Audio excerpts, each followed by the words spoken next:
Dewan Perwakilan Rakyat Republik Indonesia.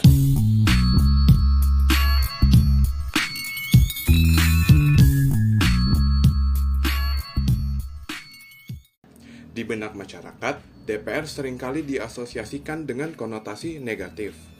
Alasannya beragam, salah satunya adalah kinerja DPR yang beberapa kali dinilai buruk, lambat, tidak efisien, dan inkonsisten.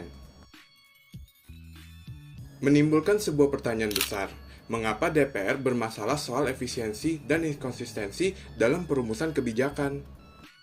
Kami Muhammad Ferdiansyah dan Joachim Tarop, ini semacam dokumenter atau jurnal audiovisual tentang perjalanan kami mengulik intrik-intrik dari lembaga legislasi di Indonesia.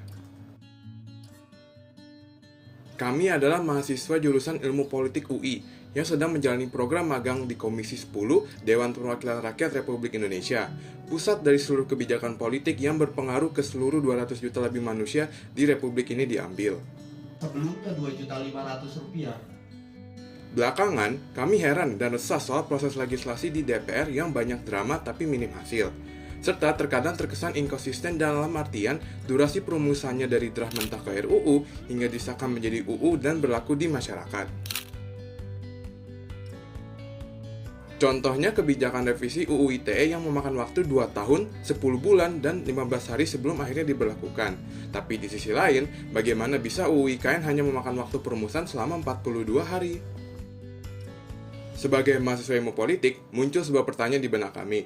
Apakah proses perumusan kebijakan-kebijakan ini tidak melewati proses teknokratis dan perhitungan sistematis terlebih dahulu sebelum diberlakukan ke masyarakat?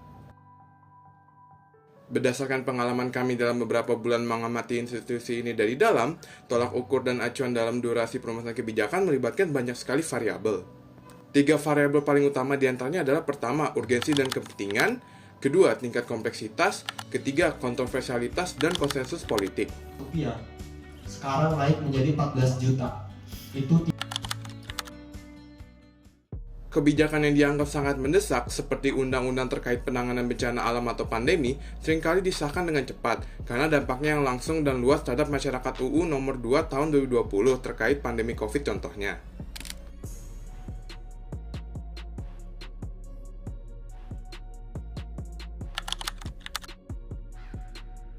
Kebijakan yang sederhana dan tidak banyak memerlukan perubahan besar atau koordinasi antar berbagai sektor biasanya lebih cepat diselesaikan.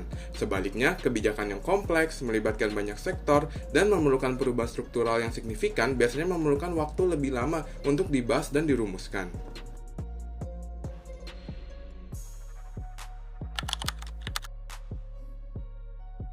Kebijakan yang didukung oleh mayoritas partai politik dan tidak banyak menimbulkan perdebatan atau kontroversi biasanya lebih cepat disetujui.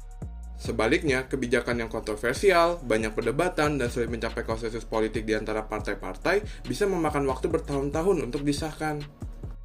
Masih ingat dengan UU nomor 12 tahun 2022 atau UU TPKS yang rancangannya sempat ditolak fraksi Partai Keadilan Sejahtera? Keadilan Sejahtera menolak rancangan undang-undang tentang tindak pidana kekerasan seksual untuk ditetapkan sebagai RUU usul DPR RI.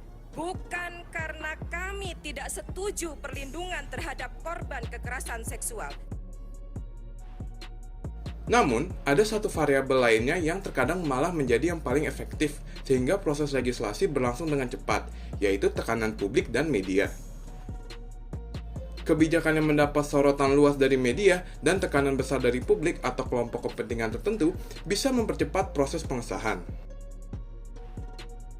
Kata viral seakan sebuah magic word yang mampu membangunkan pejabat untuk bergerak cepat. Tanpa mengurangi rasa hormat, kami menduga ini mengandung muatan politik pencitraan untuk menjaga wajahnya di depan publik. Semua tentang politik adalah hal yang dinamis dan kadang penuh dengan intrik ironis. Termasuk soal efisiensi proses legislasi, yang tak akan lepas dari faktor politis. Sebagai masyarakat, janganlah apatis dan tetaplah kritis.